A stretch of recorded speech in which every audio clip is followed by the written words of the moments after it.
It show us. Oh, it popped up.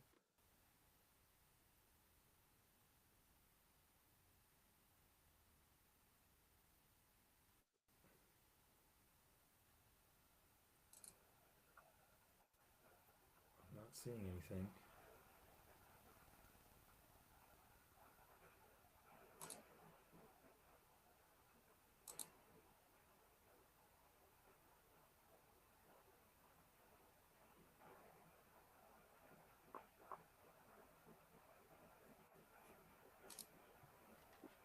Now it's not even loaded for me. How about now? I just went in through YouTube and I see us.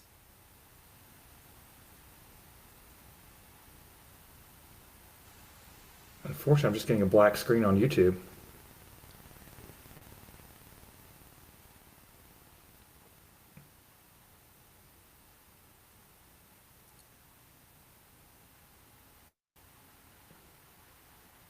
Oh, maybe it's working. I see. It says one watching now,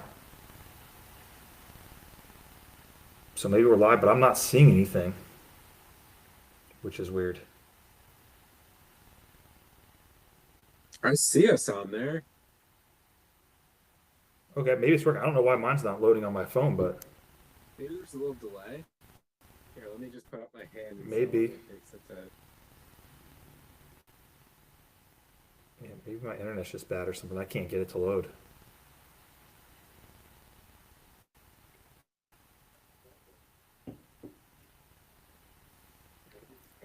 Okay, it's delayed by like 10.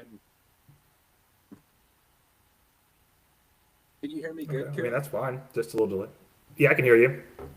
I don't see you though, You don't see me. but as long as it's on YouTube, I don't guess it's not too big of a deal. Okay. Yeah, I think it's just delayed by like 10, 15 seconds. Okay. Yeah. But so you're on the Riverside app and you see me or Yeah. no? I don't see you on Riverside. Okay. Because you see us now on YouTube, right? If you pop it up.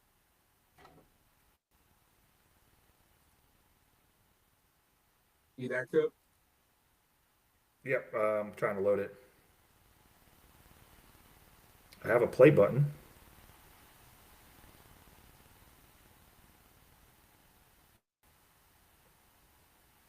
Yeah, I wonder if my internet's just not working here. What if you go to YouTube, you see the welcome to our live show? On my computer. Just on YouTube. You see welcome to our live show when you go to the channel. Oh, I didn't go to this the main channel. I already clicked on it previously.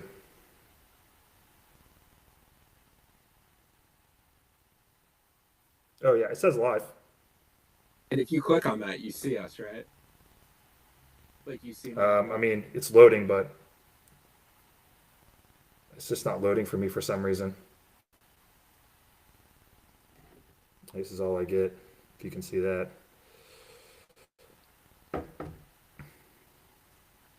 Um, all right, let me just send it to Emmy and see if it's working. This might be on my end. My phone just might not be.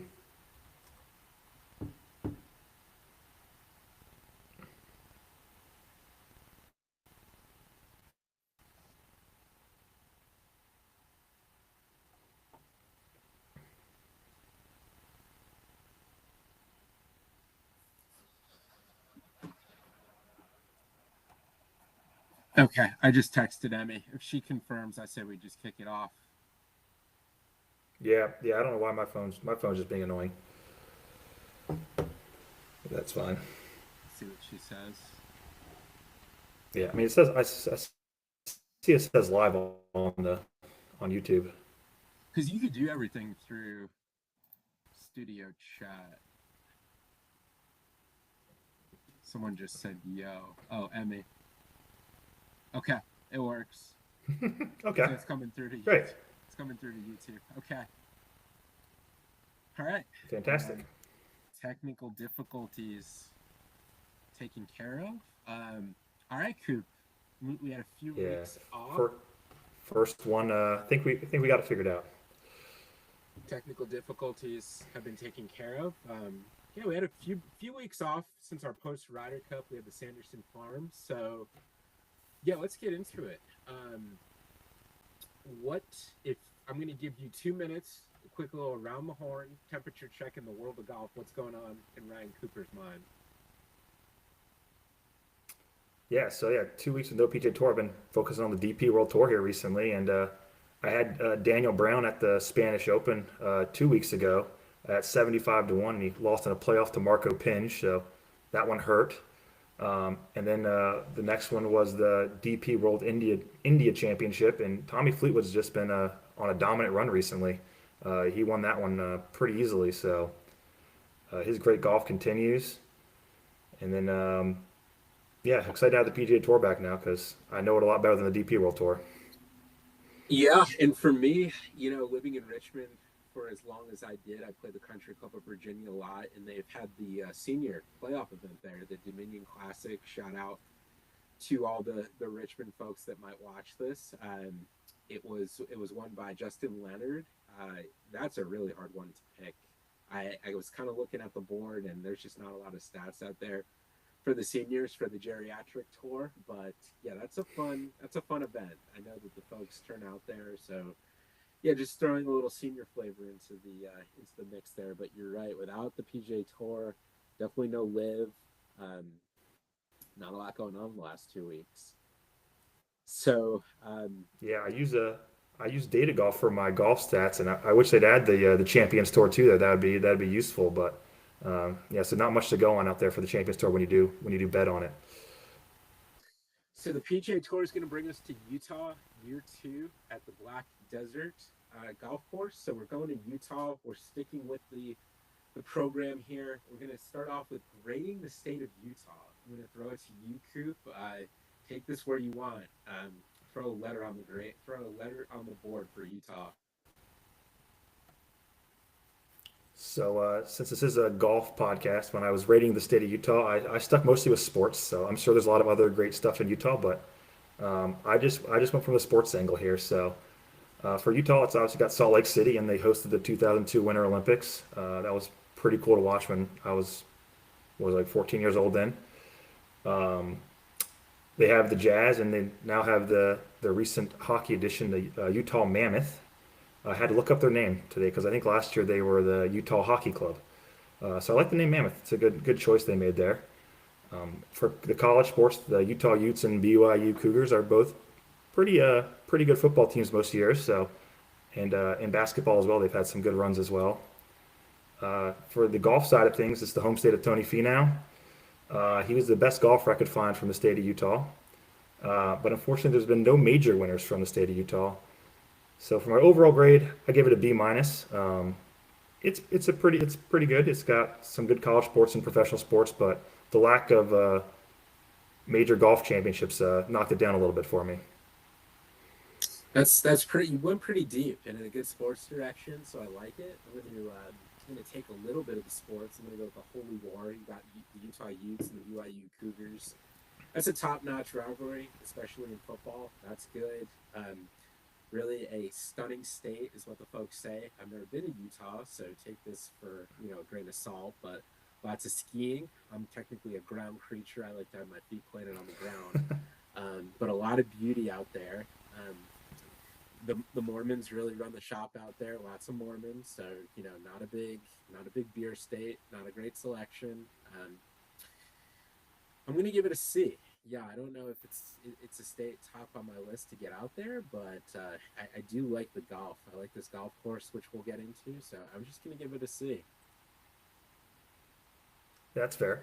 I was gonna leave off the scenery and stuff for my golf grade because yeah, it does seem like it has it's a beautiful state, a lot of good scenery out there.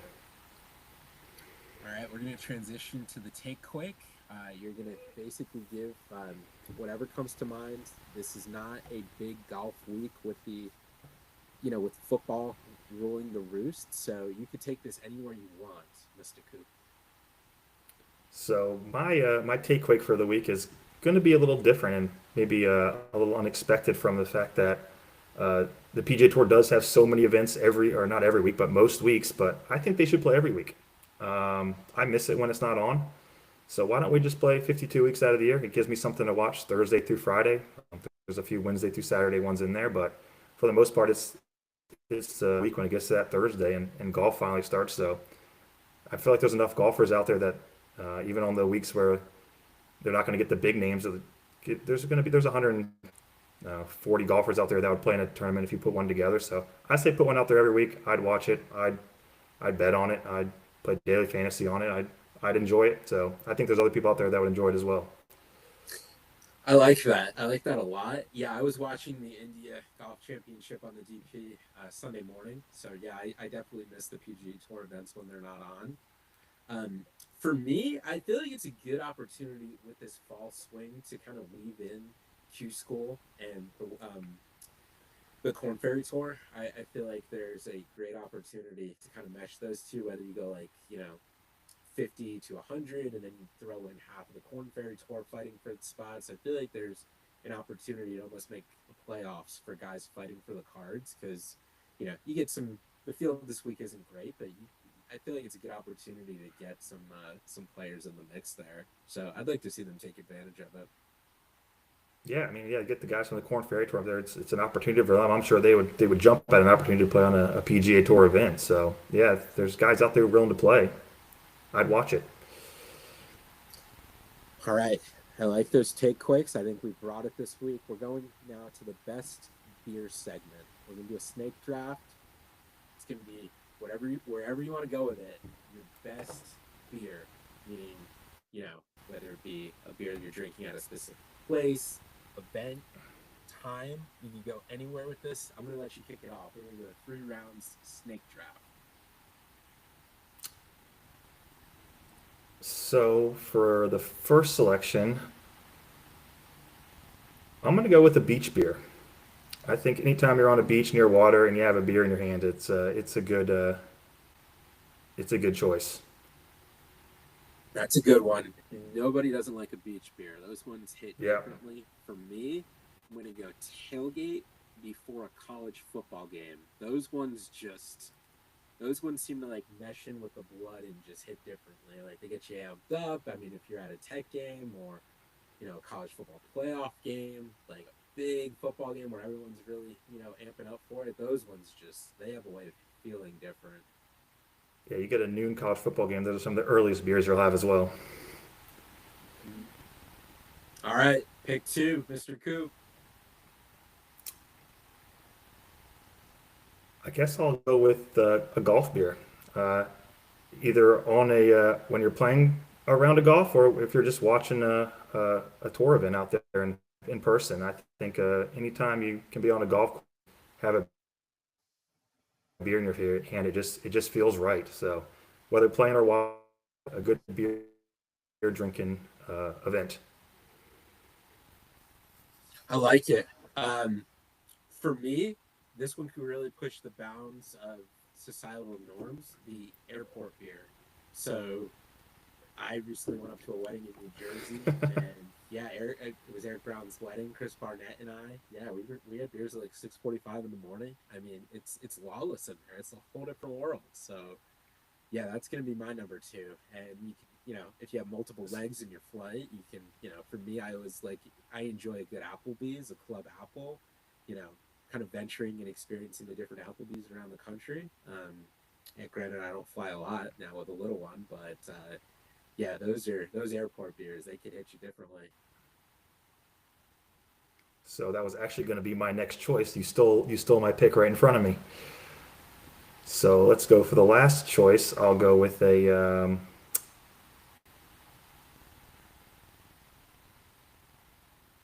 baseball beer. I think anytime I'm in a baseball stadium, just having a beer it just feels right. It's baseball is another good sport where just having a beer in your hand and watching America's pastime is it just something about that just feels right. Seems like the sport was designed for spectators to enjoy a beer while watching the game and have a hot dog as well. I like that. I like that a lot. Yeah, those those baseball beers, they could flow for sure. So for me, with my Yeah, last shorten pick, the game now. Can't get as many in now. I feel that. I feel that, sir.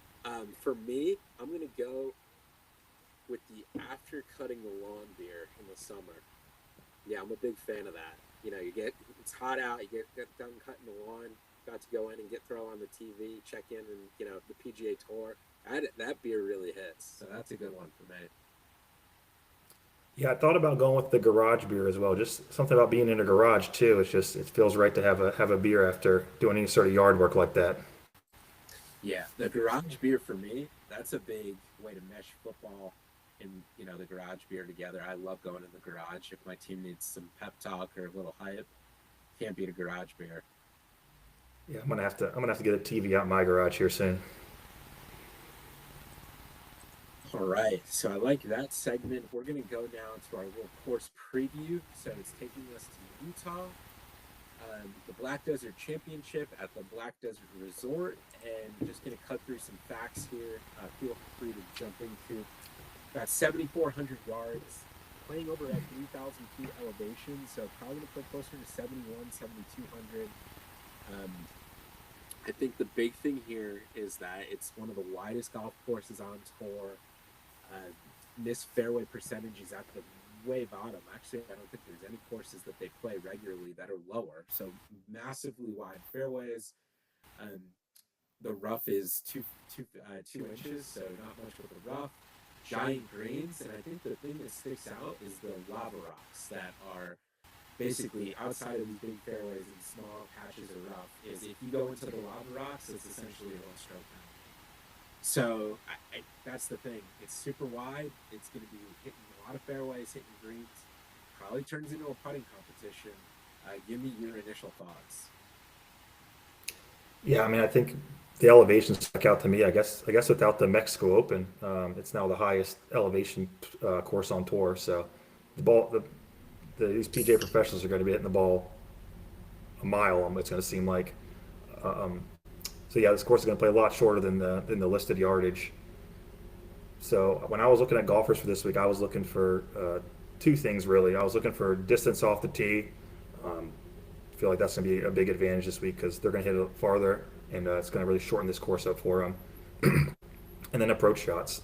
So basically, looking for guys who are elite from tee to the green, and then I'm just going to hope for I can get a hot putter in one of these guys because they're historically weak putters, but they'll give them. I think they're going to give themselves a lot of looks this week. So just roll in a few more than normal. I think they'll have a chance to win this week. All good points. I think if we look at the correlated courses, what comes to mind? TPC Summerlin, I think, is a good one. Any type of course that Scottsdale, where in those courses, if you go far enough off the rough line, you're in the cactus area. So it's a real, 50-50 whether you can play it or as a penalty shot. Um, with that, I'm going to mix in Vendanza Worlds, one of our favorites in Mexico, Craig Ranch, and the Summit Club. So I think it's a mixture of those southwestern golf courses as well as the bombers. So it makes a lot of sense to look at guys that hit it a mile and open it up on these wide fairways, and just hope they hit a hot putter like you were saying.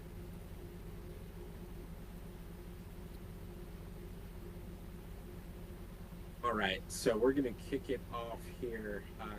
Favorites 30 and under. Anybody stick out to you? This is not my favorite place to swim, but I will let you kick it off. Yeah. So for me, the only person that stuck out to me was Rico Hui. So the reason I like him this week is what you mentioned on the last podcast is he switched up his putter recently, and we've seen that really help out guys like Lucas Glover and Adam Scott at times where they switch to this putter and they start winning events. I think Lucas Glover won like two in a row last year when he did something very similar. So I'm going to try to ride Rico Hui. He's in the last 6 months he's eighth in strokes gained off the tee. He's eighth in strokes gained approach, and he's 29th in distance in this field. So his putting is what's going to hold, what usually holds him back.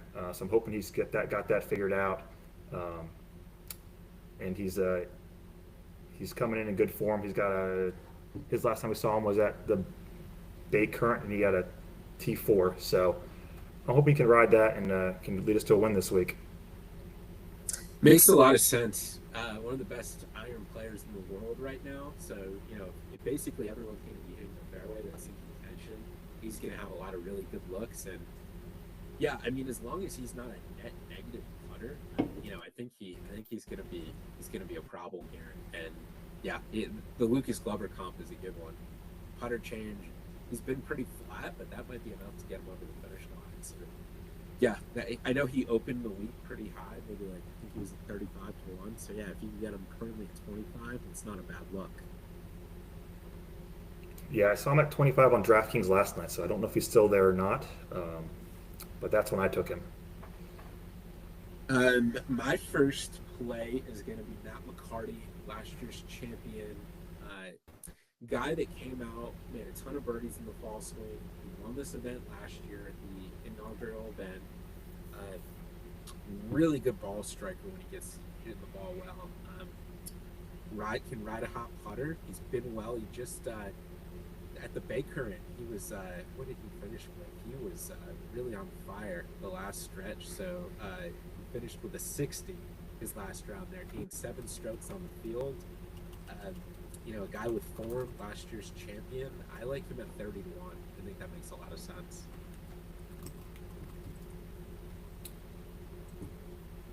Yeah, so it looks like 30 to 1 still on DK. So yeah, I like that. I like that value there as well.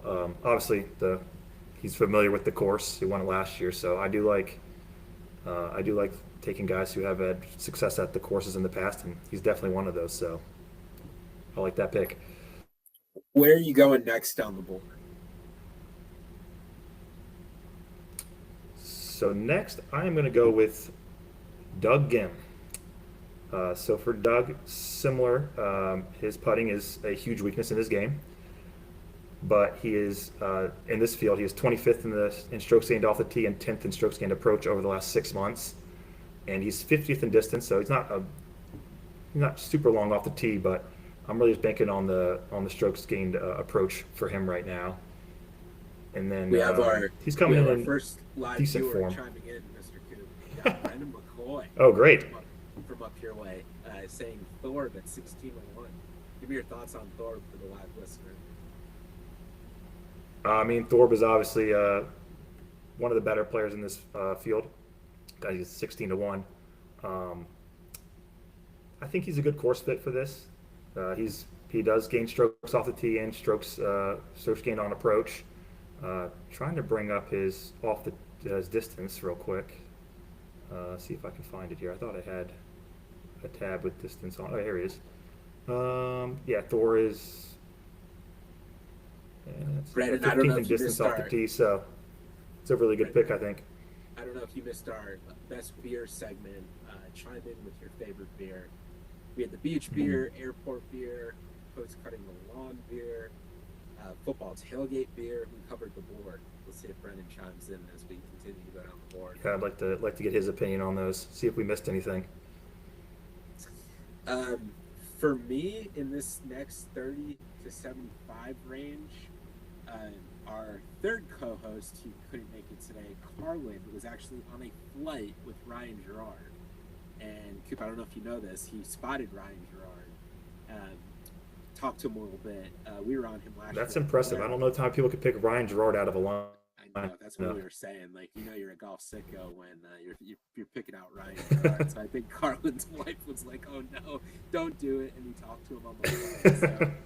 So I think Gerard, he can get hot. He is really you look at his game. He's pretty accurate off the tee. He can really get streaky in approach and around the green, which is a little devalued. He's a pretty he hasn't gained strokes in putting since the Valero last year. So if he's anywhere near net, like, I think he can be a problem this week. So, that's just a field play coming in from Carlin's. I think the best I see now is 45 to 1 on Gerard.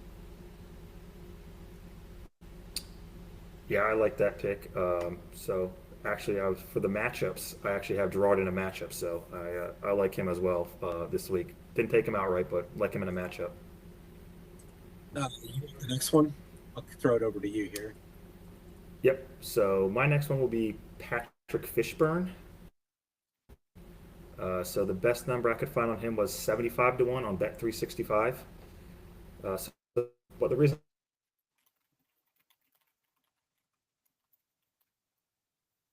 22nd in strokes gained off the tee, 34th in approach, and he's 40th in distance. So pretty good across the board there. And then he's coming in pretty good form. He had a T6 back in, or no, sorry, T8 back in August at the Wyndham, and then he's finished 38th in the Sanderson and Procore. He's gaining strokes putting most weeks. He did lose them at the Sanderson Farm, and then he's also gained over a stroke on approach in two of his last four events. Um, so yeah, I think he's a good choice this week to hit some close and knock some putts in and put up a low score because I think you're going to need a low score this week to win. And he's from Utah, I believe. I believe he's one of the only outside of Finau. I know he's a Utah guy. I believe he went to BYU. So It was a pretty short list when I was looking him up for the rating Utah as a state. my next play in this range is going to be William Mao. So I got to admit, I hadn't heard of this guy. And then he wins the ISCO back in July. And then he finished 7th at the 3M, and he was 18th at the Bay Current. Worth noting on the Bay Current, the PGA Tour told all stat entities to throw the shot tracking out the window because, as we both know, the shot tracker was terrible that week. So we don't have stats, but he's been he's gained slightly in a lot of 3 out of 4 of these strokes gained metrics. So um, steady. I think a little value here.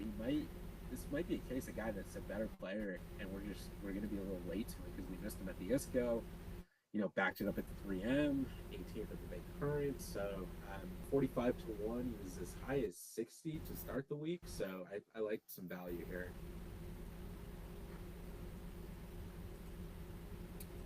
Yeah, I hadn't heard him either. Then you threw that name out there, and I started looking into it a little bit, and he did check a lot of boxes for me. So kind of surprised he flew under the radar for us. But yeah, he looks like a pretty good golfer. So I like that pick. Do you have any more in this range? I have I one don't have more. any more in that range. I do not. So my next two are going to be above 75. I think this isn't a play for me, but it's worth monitoring. Is Sahith at 55? Sahith played really well in Japan, and he was close. Kind of, I know Carlin was on him big and kind of faded in the last round, but is a guy that if we pull up his stats, his rounding uniform, kind of reminds me of Max Homa a little bit, kind of rounding uniform, showing a little bit more green. Um, he's 27th at the Bay Current after some time off, so worth monitoring. The thing that scares me here is the big Sahith miss off the tee, ending up in the lava rocks. So that's worth monitoring. But he's someone I'm going to kind of be looking at. So, and my last Yeah, I one like that is pick. my last one. He sits at 65 to 1 now. He's my favorite. He's Aldrich Potgieter. This is a guy that, if you look at his stats, has not been good since he won. But Coop, if I read you this list of events, tell me if any of these are a Potgieter course. The John Deere, the Genesis, the Open, FedEx St. June, the Alfred Dunhill in a monster rainstorm, and then the Bay Current. You think any of those are just Yeah. bombers paradise? I don't. N- No, especially a lot of those, or at least some of them were links courses too. So a lot of those are going to be you need good around the green game, and that is definitely a weakness of his. So yeah, Yeah, none of those courses really stand out to me as a Rocket Mortgage or a Mexico Open course. yeah. And another thing with Potgieter is he struggles with the chipping, and you have, if we go back up to the tee sheet here, um, these are the 11th largest greens on tour. Average speed bent, pretty standard. I don't know. It seems like it checks a lot of boxes. And he finished the Bay Current. He finished with 3 rounds under par. He went 65, 68, 68. So showing some form. I'm going to roll it on Potgieter here. Seems like a course fit. Um, He really didn't show much. He was 15th at the Farmers before he was second to Mexico, and then he was sixth at the Charles Schwab before winning. This seems like a course fit. He can hammer the ball off the tee, and if he's pretty good with his irons, you take chipping out of the equation. The one thing that does scare me is what I said with Sahith is the big miss on the rocks. But let's roll it. 65 to 1 seems like a play for me. Yeah, I agree. I mean, when I was looking at golfers this week, I'm almost completely threw out around the green game. It's not going to really come into play here at all. So if you focus on off the tee approach and then just get a hot putter, I think that's all you really need to compete at this event. So I don't think his around the green game will be an issue. So I think he's got a good chance this week with his distance.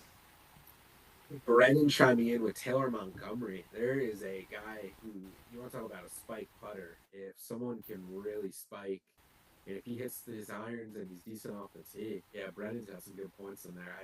I do like that number for Taylor Montgomery. Yeah, I mean he's the top ranked putter in the field this week according to Data Golf. So he's certainly a guy who can get hot with the putter, and we've seen that carry guys to victory in the past. You don't have to be great with your other parts of your game if you've got a super hot putter. I like that. Let's go to 75 and up. Any plays for you, Mr. Coop? So I have three in this range. So my first is going to be Thomas Rosenmueller. I think I'm pronouncing that right. So the reason I'm on Rosenmueller this week are his over the last 6 months he's 17th in this field and off the tee, and he's fifth in approach, and he's 20th in distance. So he's really checking a lot of boxes for me. And if I can get him at 85 to 1, I think that's a really good price on him. Another guy who I hadn't heard of much of until I did some research on him this week, and I really like his game for this course. So I'll be taking Rosenmueller at 85 to 1 on Bet 365. I like that a lot. My first play here is going to be Lonto Griffin, 125 on Bet 365. If you look at his run here, he's 14th at the Barracuda, 23rd at the Wyndham, and then third at the Procore. Gained putting in all of those. So if we're going to talk about a guy who can get pretty hot on approach, keep it in play, make some putts, I think that 125 is a pretty tasty number for Lonto, the Richmond man. I mean, I always root for Lanto. He's from Blacksburg originally, so a guy I always pay attention to whenever he's in an event.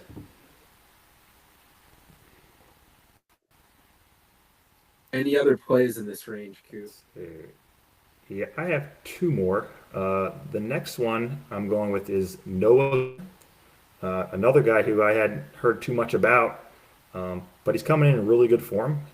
His last events, he's been T10, T23, missed the cut, and then T21.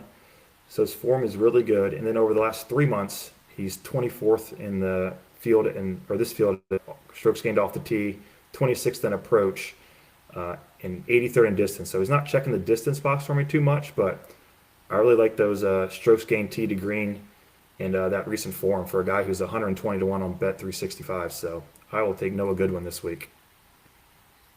Like that play a lot. For me, going down the board, this is where the event kind of starts to fall. Just gonna throw out Nick Dunlop if he showed some life off the tee at 200 to 1, but you got to think he's gonna end up in the lava rocks. So At least a few times this week. yeah, at least a few. For me, Suber just getting way down the board. Suber at 225 to 1 for a guy that had three top tens last year. He's still young, but worth monitoring. He could definitely spike putt as well as approach, so might be worth monitoring. Yeah, I like those plays. I mean, Dunlap will just randomly spike and win events. He's very inconsistent, and then just all of a sudden has these weeks where he just shows up great and wins the event. He's a tough one to predict, but I will take a chance on him at those odds. About matchups, you are definitely a matchup king as well as the DP resident expert. So let me throw it over to you for some of your matchup plays. Yeah, so this week I got three matchups again. The last 2 weeks ago, I get three matchups in. They went 1-1-1, so not great. So we'll try to do better this week. So our first one going to be, like I mentioned, we're taking Ryan Gerard over Mac.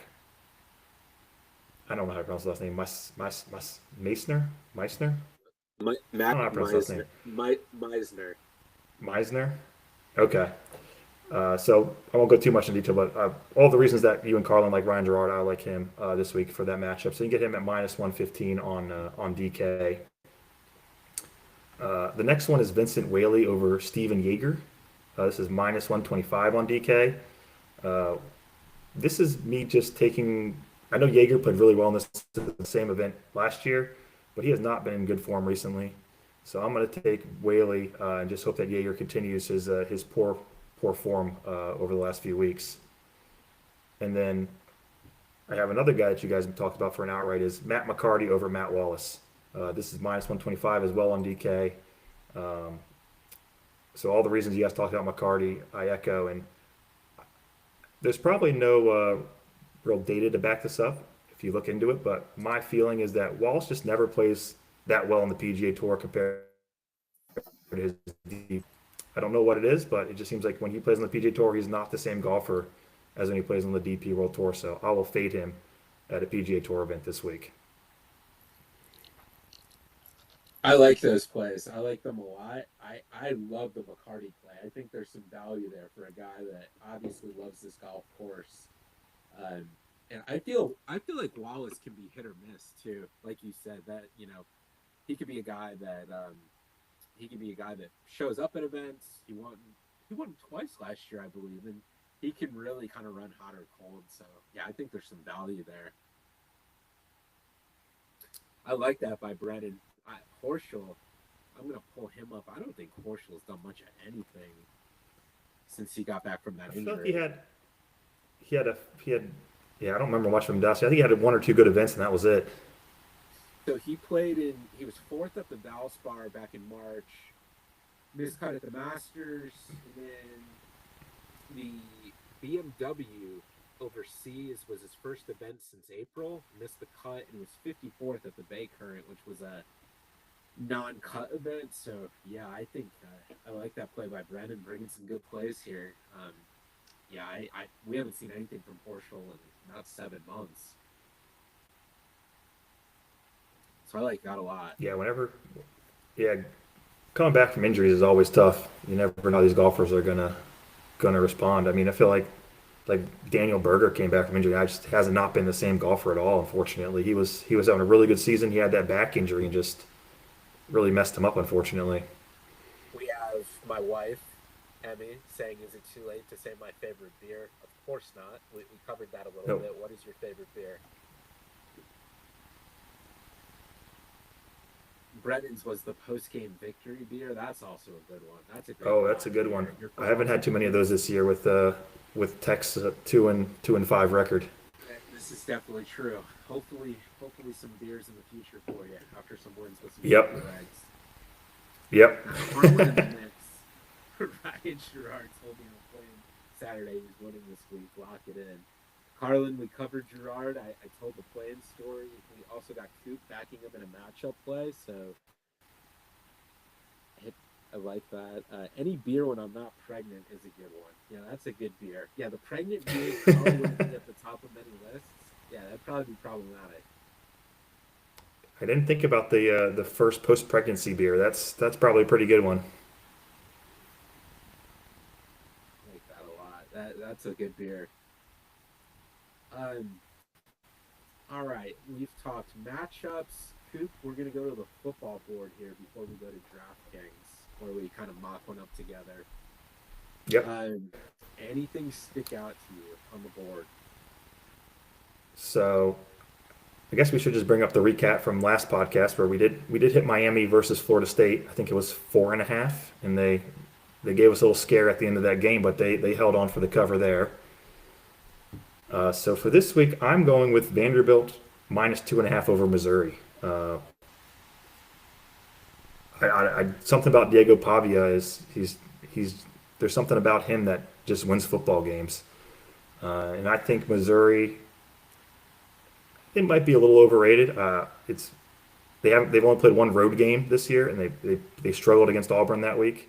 So I'll take Vanderbilt at home with Diego Pavia, Missouri, not being a real experienced team on the road yet. I like that a lot. That's a great play. Yeah, he's one of those guys, man. He just won't go down without a fight. For Yeah, me, he's just a winner, and that's what you want in your quarterback. for me, I'm gonna go to Chapel Hill. I'm gonna go ride with the Who's 10.5. See, I don't feel like hanging tough with a Cal program that's pretty much on life support does anything for UNC. I'm gonna ride with the Who's in blowout fashion down there in Chapel Thrill. Yeah, I don't know what is going on in Chapel Hill, but it's a disaster there, and Belichick might not even make it through his first season there. Um, we'll see how that goes, but it's really bad right there, and it doesn't look like it's going to get better anytime soon. Any other football plays? What do you think about the Hokies giving 4.5 to Cal? 5-2 Cal, by the way, kind of under the radar. Cal's a weird team. They're hard to get a read on. I mean, they've won some they've won some close games, and they lost to San Diego State like 35 nothing or something like that. Like it just I know they have a true freshman quarterback. I think he's a true freshman. He's definitely a freshman. Either freshman or redshirt freshman as their quarterback. So probably some inconsistency there. I would probably take Cal. I think it's plus 5.5 there. Virginia Tech's offensive line is the worst in the country. So they give drones no time to throw the ball at all. They do run the ball decently well, but Carryon Stewart's banged up, so I don't know if he's going to play at all. Their running back. I saw a stat this week that Virginia Tech's or Tyron Jones has been the most pressured quarterback in the country, including FCS schools. So he's just constantly under pressure. And he doesn't play particularly well under pressure either. He's prone to mistakes when that happens. So I uh, I think I'd take Cal plus 5.5 there.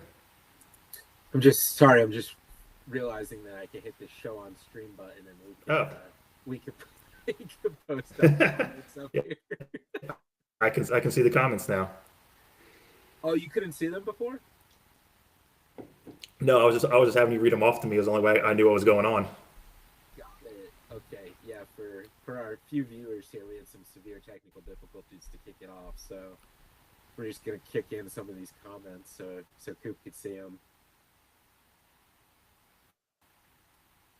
Oh man, that's I like Yeah, it. at least I think we got it resolved. So next time we do this, it'll be a smoother process. What do we think about DraftKings? You want to pull it up? See if we can come up with a Yep, lineup I for the folks.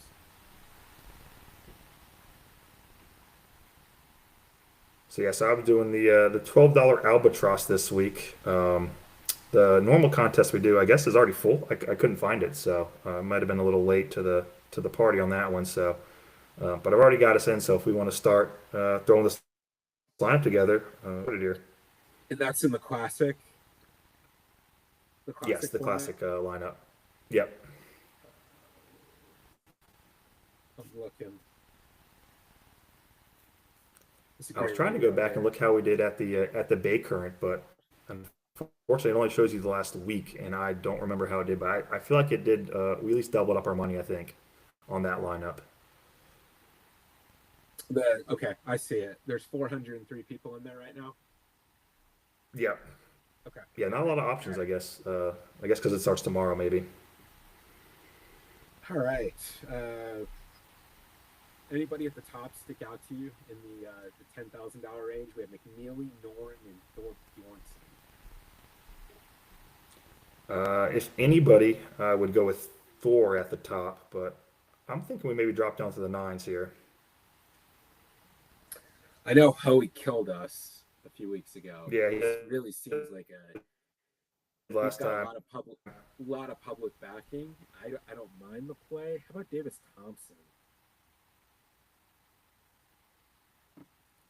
Yeah, I was thinking him or Kitayama has been playing pretty well, and I know he hits the ball, I don't know, really far. I'm not sure what his rank is in this field. Davis Thompson with three top 20s in a row. we'll keep going down the board. I think McCarty just makes a lot of Yeah, sense. McCarty at nine's is a nice one there. All right, let's take McCarty. Yep, I like that one. Uh, yeah, I look at Horschel as such a fave in that range. Yep. We got Gerard and William Mao, 82 and 81.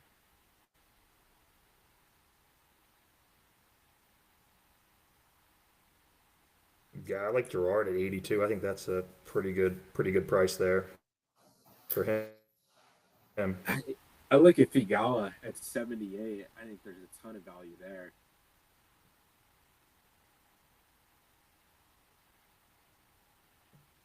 Yeah, if he's getting back to the Thigala of earlier this season or in some of last season, I think that's a good price at 78 for him. Throw him in there.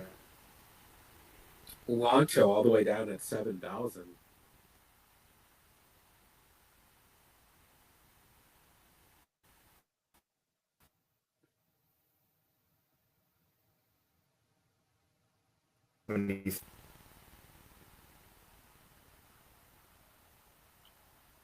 You could go with a lineup of Gerard, Lanto, Kitayama, McCarthy, Mao, and Figala. Wow, that's quite a lineup. That is quite. I like. I mean, So you you're in put the Lanto in, seven. and then you put.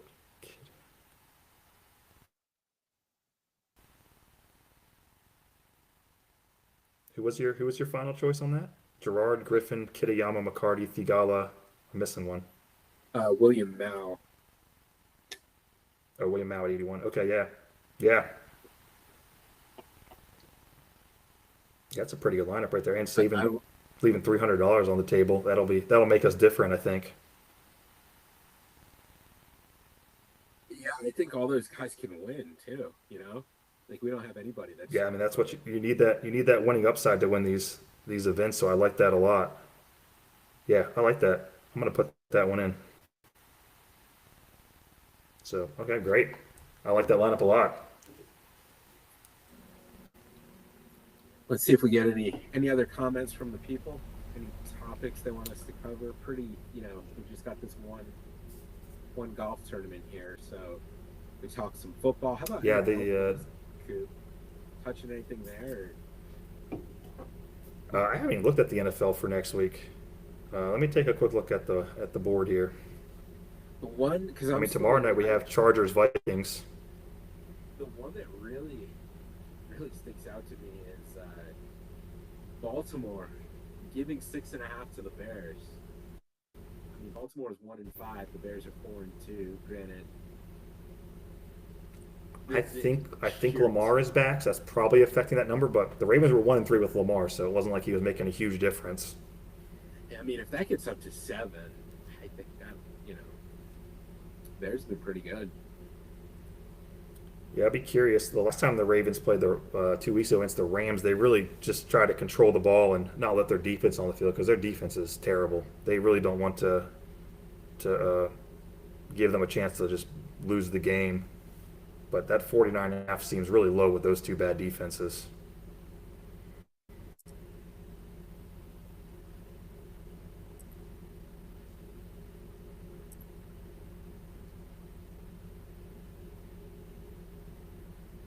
I'm just playing around with some of the effects here.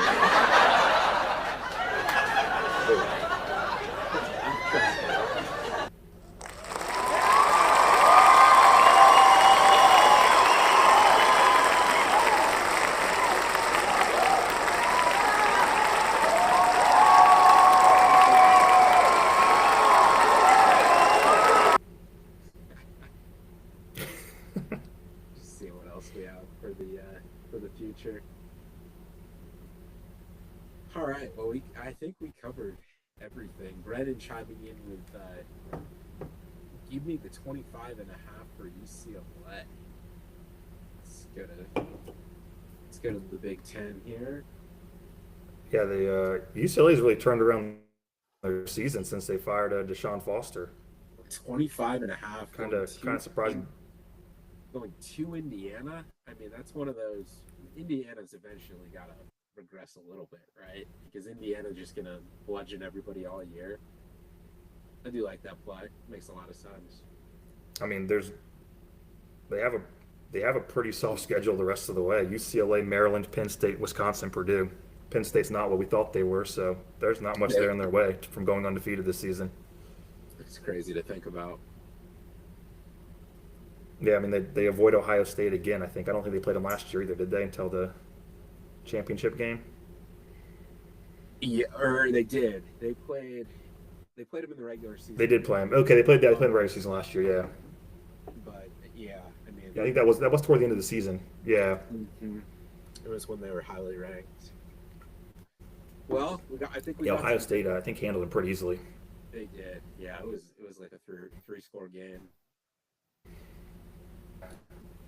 Well, I think we covered the Bank of Utah pretty good, Mr. Coop. We had our favorite beer segment. We'll try to pull some of those in as we're in the fall segment here. The fall Oh, swing. So, I think we forgot to go through the beers we're drinking tonight. oh yeah, I'm sticking. I'm sticking with the mountains are still blue. Sticking with the Coors Light. What are you drinking? Three podcasts in a row with the. I'm going with the big slice this week. A big I was at slice. Total Wine trying to find a Utah beer, couldn't find any. But I saw this one. I thought it was appropriate for a golf podcast and my golf game, which involves a lot of slicing. So going with the big slice this week. The big slice. I like that a lot. It's pretty good actually. Well, thank you for our few fans in the chat sticking through some of the technical difficulties. We'll figure out how to do this a little bit better next week. Yeah, I'm excited to watch some of this event though. I mean, this is a cool golf course. We rated the state of Utah, I think, pretty appropriately. So, yeah, we'll see what happens. Yeah, always like the golf courses that have some good scenery in the background to go along with the golf. So yeah, excited for this one as well. Think it'll be a fun event to watch and just see this cool scenery shots. What I appreciate everyone for joining, sticking through the technical difficulties, and I don't think we have golf next week, but the week after, I think we do, and yeah, I think we'll be back to discuss it as we kind of get closer to the RSM. Yep, sounds good. Can't wait. All right, everybody. We'll